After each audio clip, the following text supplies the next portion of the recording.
Hello and welcome to Candidates on the Clock, sponsored by the Newton Chamber of Commerce. I'm your host, Lanier Sims. Today we're joined by Jonathan Chavez, that is running for U.S. House of Representatives, District 4. Mr. Chavez, could you take a couple minutes to tell the voters a little bit more about you? Sure. First of all, thank you for inviting me here. My background is I was in the Air Force for about 23 years, combination of both active duty and reserve.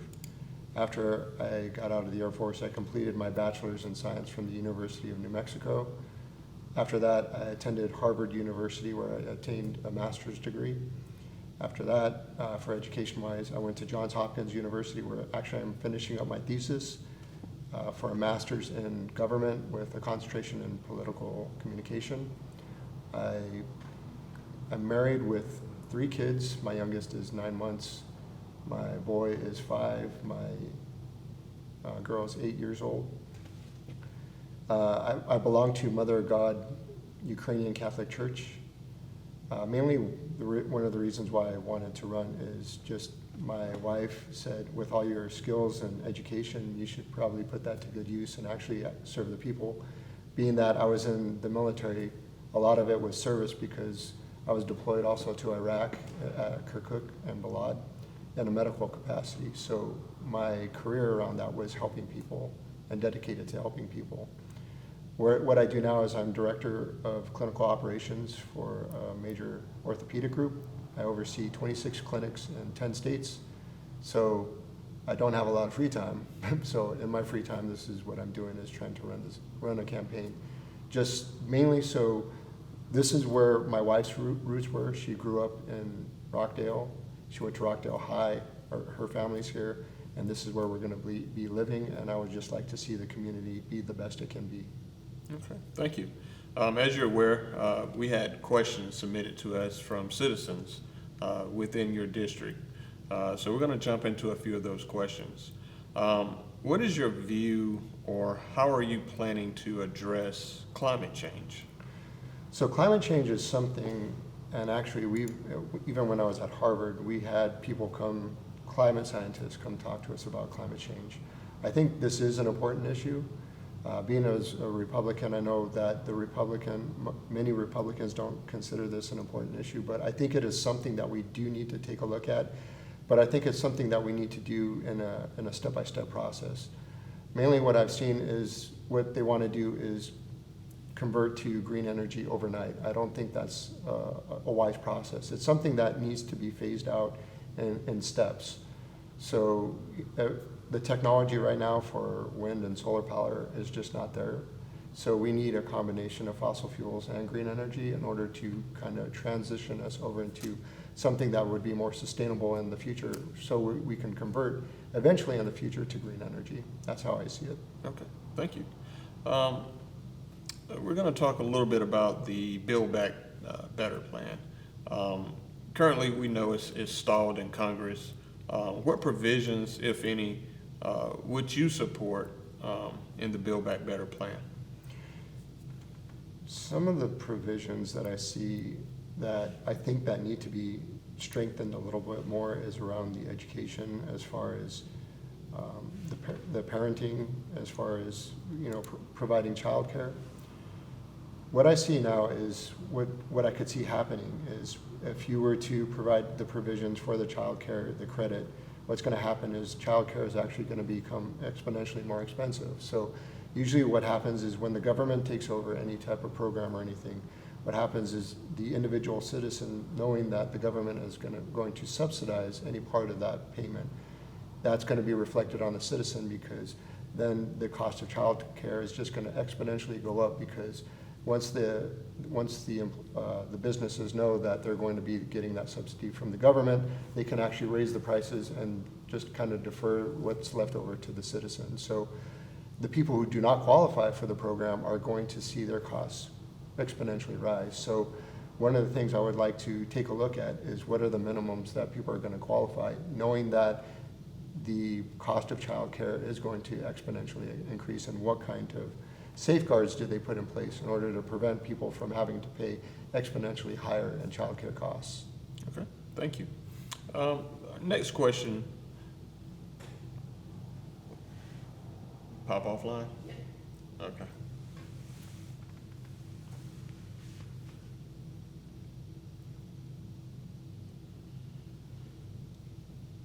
Technology. When it works, it's great. Yeah. All right, thank you. What are your plans to bring federal funds back to Newton County to help us be a better place to live, work, and play?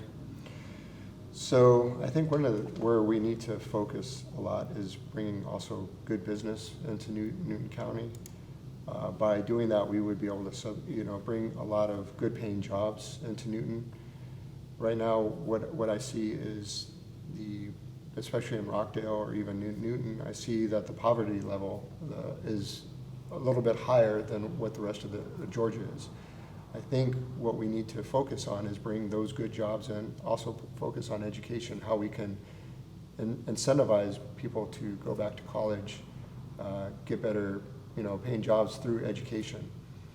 If we bring those jobs here, it's going to help people be more enticed to go back to college to attain those better degrees, so that way they can get better jobs in technology, science.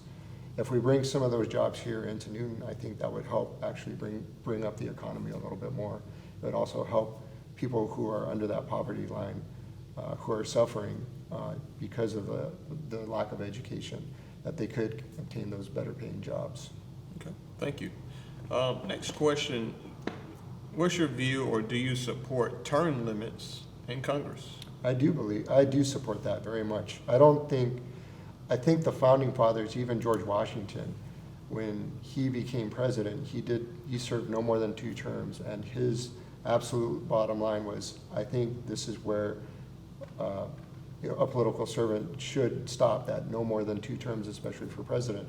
He had no desire to serve more than 2 terms, and I think that's something that's been lost over the years, that people think this is more of a career than anything else. It should actually be something that you can step in, help the community out, but every so often we need new ideas, we need fresh blood in there to direct the country in a different level, where if you have somebody who's been a staple in that community for 30, 40 years, they still have the old ideas that they brought with them from 30, 40 years ago, but things change, times change, and that's why it's important to have new people with fresh ideas come in and direct new change. Okay, thank you. At what point do you think the federal government should implement wage and price controls to slow down this increasing inflation? So, as Milton Friedman has always pointed out, the 2 things that control inflation is government spending and printing money. What we need to focus on is what is the government spending their money on? How can we control that? If government spending is out of control, that's when they start printing money to offset that, and that's where inflation is going to be rising exponentially. Right now it's at 8.5%, and that hasn't even hit the bottom line. The GDP numbers that just came out today is a negative 1.4%. So technically, by definition, we are in a recession, because we have negative GDP and we have rising inflation. So it's the government spending that needs to come under control. We need to take a look at the programs that they're looking at. We need to either cut back on some of those programs, or we need to evaluate to see what is necessary in those programs and what we need to spend our money on. Because what we're doing now is out of control, and it's going to only increase inflation even worse. The GDP is only going to get worse, as we saw with COVID, and it brought a stop to business. So our production hasn't been up to the level that we're going to sustain anything. Anytime you have a stop in manufacturing or anything like that, it always takes about a year before inflation really catches up with the economy. That's why right now we're seeing the effects of what policy changes were made in 2021 taking effect now, and we haven't even seen the end of that. But if we start controlling spending now, not printing money, we can actually turn that around, but it's going to take probably a couple years before we can get it back on track. Okay, thank you. What will you do to support voter rights? Voter rights is something that I believe everybody who is interested in politics, anybody who has an interest in voting, should have access to. So Right now, we have expanded voting hours. We should have it on weekends. But we also need to make sure that it's well managed and under control, meaning that if parties on both sides, bipartisan support, has ideas on how to monitor it a little bit better, then we should include that. I think where we run into issues is we have two parties that are butting heads and not really talking to each other about what is good for the American citizen, what is good for the people in the 4th District. People want to feel that when they go to the voting polls that their vote is actually counted and that it makes a difference. So if we have politicians that are just screaming at each other and not really working together to solve the issues, I don't think that does anything. I think when one side accuses the other of fraud and vice versa, all it does is it makes the American public have less trust in the voting process. So I think it takes both sides coming together to help expand the hours, make sure that everybody has a right to have their voice heard, and figure out ways to make sure that the election process is fair for everybody, not just one side or the other. Okay, thank you. What are your legislative goals and how will they impact the counties in your district? Some of my legislative goals is working on healthcare, working on government spending for healthcare. Right now, Kaiser Permanente has an integrated healthcare system that I think that the government should actually look at, because healthcare spending right now, if you pay any type of premiums, you see how they're going up and up. We should look at different avenues for that. We also need to look at the transportation system. So some of the jobs, such as myself, for instance, I live in Conyers, but I work in Sandy Springs. There could be people, and especially with gas prices nowadays, that can't afford to travel great distances, to go to where their job may be. They have to look locally, which kind of limits their ability to maybe get a good job in Atlanta, especially if they live in the suburban areas. So if we had better transportation, I think that would allow people to have that ability to go to another job, maybe in Atlanta or Sandy Springs or even Marietta. Coming from Boston, we had a fairly reliable transportation system, which means it was good during the heat. When it would snow, it was a different story. But at least we had subways, we had buses that you could mostly depend on that could take you in and out of the city. And I think that's something with Atlanta growing as much as it is, we should focus on that as well to make sure that everybody has that ability to not just rely on an automobile to get to work, but public transportation as well. Thank you for answering the top questions that were submitted by our citizens. At this time, can you close us out with any further information you'd like the voters to know about yourself or either your campaign and how they can get in touch with you? So to get in touch with me, I have a website, chavezforcongress.com. On that, I have an email address that anybody can reach out to me, ask any questions. I'm not the typical politician. This is not something that I normally thought I would be doing, but because of my service to the community through the military, I feel this is the avenue I need to direct my talents, my education, and my experience in order to help other people. By not being a typical politician, I think it kind of makes me outside the normal type of box where I can actually think about different types of issues, where I can actually approach them with a different mindset than what other politicians have been using in the past.